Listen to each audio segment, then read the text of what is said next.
Don't just live for tomorrow, or just live in yesterday.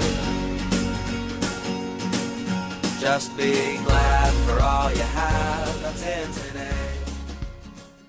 Hey everyone, Connie here, and welcome to my blind reaction to Young Justice Outsiders, episode 9. So, last time we left off, we had our heroes kind of split up into these different groups, handling this same group of villains throughout different points in presumably a short period of time, but unclear.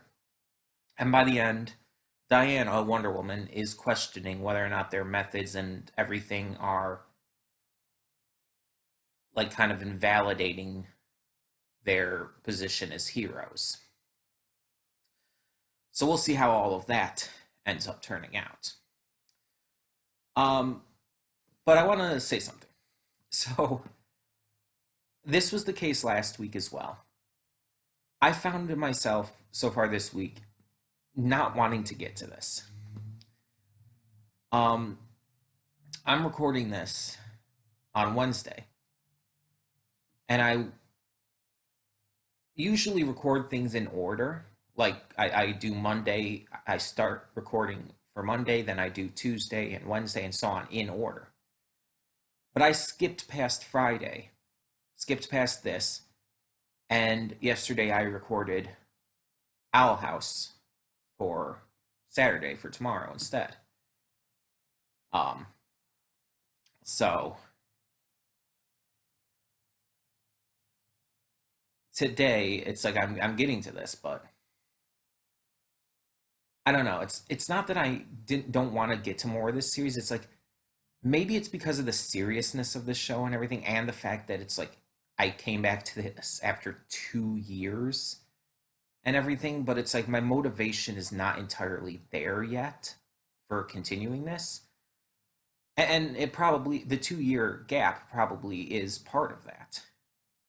It has been so long since I've watched almost anything in Young Justice, outside of a couple clips in here and there, that my mind's not kind of in the mood, in the mindset to get back to this series, especially starting it partway through. And don't get me wrong, I definitely am interested in this series, and I'm definitely invested in seeing what happens and all, but again, maybe part of it is due to how serious this series is compared to other shows I've been watching. Like even other shows that can get serious, like One Piece or Owl House. Um, Once I get back to Owl House, which will be soon, since season 2 is starting up. But like, there's a lot of shows I reacted to that get serious, but they also have moments of notable levity. And this series has levity too. It does have some fun jokes and gags and whatnot in it, sure. Some characters who are pretty funny. But the series, just the overall tone of Young Justice and Young Justice Outsiders is a very serious tone. Like, and I'm fine with that, with DC stuff. That's honestly how I like DC stuff. To be serious and dark and gritty. A lot of people complain about that, but I like that because I think that's how DC should be. But it also should balance things out with enough levity, and I don't think there's enough levity. And the levity that they have isn't enough in and of itself to really balance it out from how serious it can be. And this is by no means to say that I'm like dropping the series or anything. No, not even putting it on hold at any point soon. At least not right now. I might take a break from it at some point. In fact, with how many episodes there are this season, it's practically guaranteed I might take a break. I know I say it's guaranteed, but then I also say might. It's highly likely I'll end up taking a little break at some point. I don't know exactly when, but just because of, again, the tone of this series. It's a lot to handle, especially with it being so serious, and especially with it covering like some really heavy topics like trafficking and whatnot. It's just sometimes, maybe also because of like where the world's at and stuff in real life. It's hard to watch sometimes. But whatever excuses I can make for it, the point is that while I very much enjoy the series, I'm having trouble finding motivation to get to it each week. I want to watch it. I want to see what's going to happen, but I'm like, with all the other shows, it's like, oh yeah, just turn it on, get started like that. No issue. Shaman King, One Piece, everything else I'm watching. Kipo. Just a snap of the fingers, get started, go. We're good. No issues. But with this series, it's like I'm always like procrastinating on it. It's like, let's watch more YouTube videos right now. We'll get to it later, and then I never get to it later. It's like, we'll just skip this for now. I'll record Kipo for the moment and come back to this. And it's like, nope.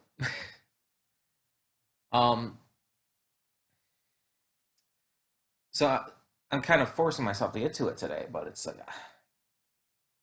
it's just this weird feeling that I am genuinely interested in the show and want to see where it goes, but at the same time, it's like I'm lacking the motivation for it.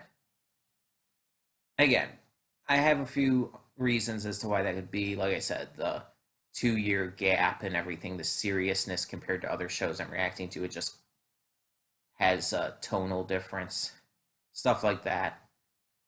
Um, but I'm still very interested, and because of that, we are continuing.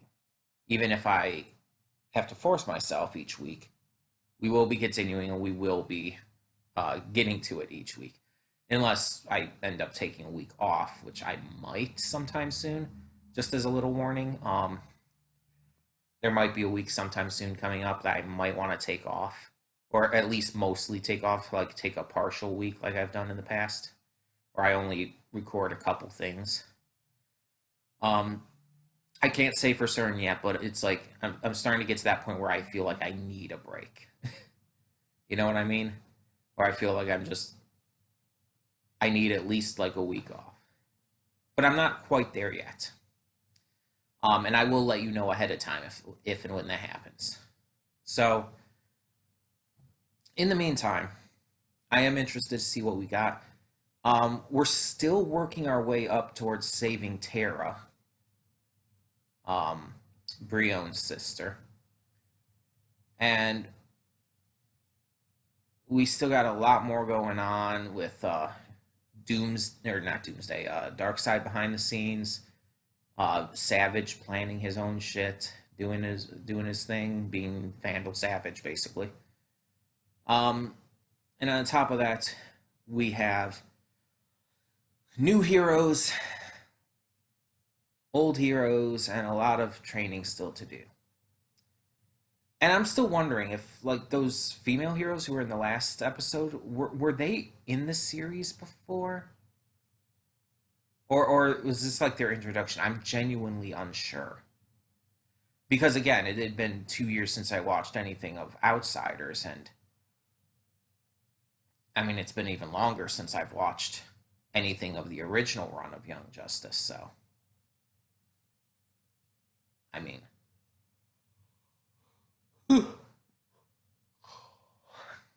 I don't remember if they were ever in it. I don't think they were in the original, but I don't know if they were in any of the earlier episodes of Outsiders. I don't remember, and I only looked at like basic synopsises of those episodes when I was starting up again. So, anywho, we're just gonna get this started because I'm even procrastinating right now just by keeping talking when I don't need to. Um, we're gonna get this started, see how it goes, and hopefully, like pretty much every time, I'm going to really enjoy the episode and really get into it. It's just those pre-reaction jitters or something. So let's just get this going. When the screen fades to black, pause this redirect and go to the description below. Follow the link to the reaction, and after you watch it, come back here to the redirect and resume play.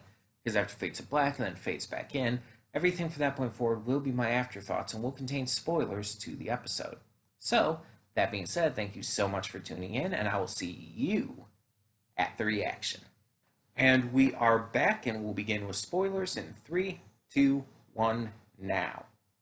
So, yep, I was right. Once again, it's another case of just procrastination and all, putting it off, and then when I actually watch the episode, I really enjoy it. So this one kind of had a couple different things going on. First of all, a bunch of the super parents are gathering together to just kind of hang out and have a little play date. You got Lois Lane there with young Jonathan. You got Iris West there, and so many others. Just so many. Just this big old play date, everyone having fun. And they're being targeted by the Ocean Master, Orm. And fortunately for them, they never find out about that fact, because Lady Shiva comes in, sent by the light, and kills him before he can take them out. Orm was just vengeful because he wanted to be king of Atlantis. Same old Ocean Master shit. And Shiva and the Light didn't want him interfering with their plans, so Shiva beheaded him. Fun. But the more important aspect happened with our main crew. So Nightwing puts them under a surprise drill, a surprise attack test to see how they react to the situation and use it to their advantage. Both Halo and Forager pass. They do very well at handling the situation, but Brion does not. He does not do well at all, kind of leading to him getting an F in all categories, which really kind of sucks, but it makes sense with him. He's very much not a thinker. He doesn't think things through. He just completely goes on instinct and acts ahead of anything. He's impatient, as they noted, and I get why. He wants to save his sister. It's his main goal and everything, and that's fine. That's fair. But at the same time, he's also acting as a hero in training, and he needs to be able to be prepared for whatever comes their way. And this is proven as Lobo drops in. Contracted by who we find out at the end is the Light, Lobo is sent after Forager. And Lobo, being as unbelievably strong and resilient as he is, has no chance of being taken down by this crew. I mean, if Superman and Batman and others like that were there, maybe there would be a chance. But with just this crew, it's like, no. Lobo is excessively strong. Excessively. Again, a lot of people don't realize this, because a lot of the shows and movies and stuff that he's in, a lot of the animated projects and all, don't really show him for as strong as he actually can be. But this actually really did, because it basically showed that even though they could hurt him, nothing they did actually stopped him. They couldn't defeat him even for any notable length of time. All they did was basically annoy him. So, in the end, Forager ends up having to use trickery to get Lobo to leave, which is excessively smart and a fantastic plan. He sheds his outer shell and sends it rolling outward.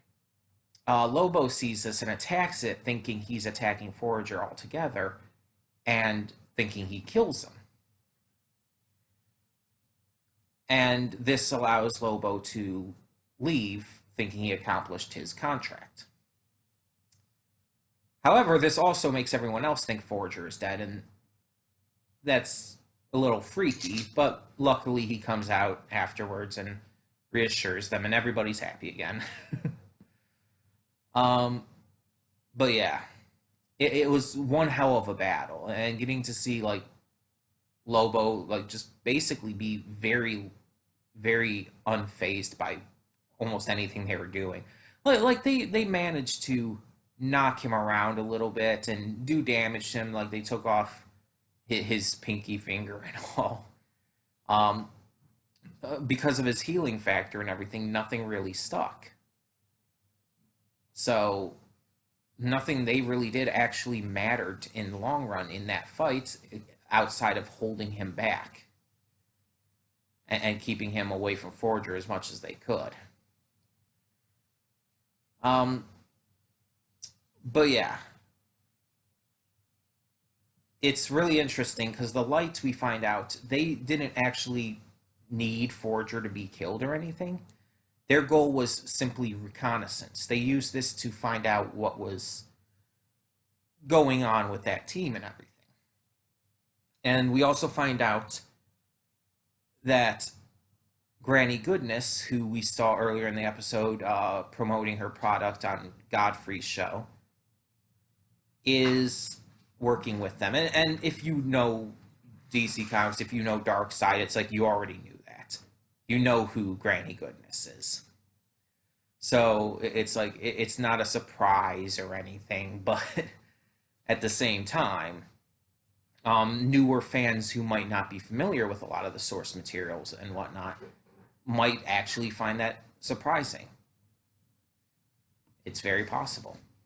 Um, but yeah, I enjoyed this, and again, I that pretty much happens every time.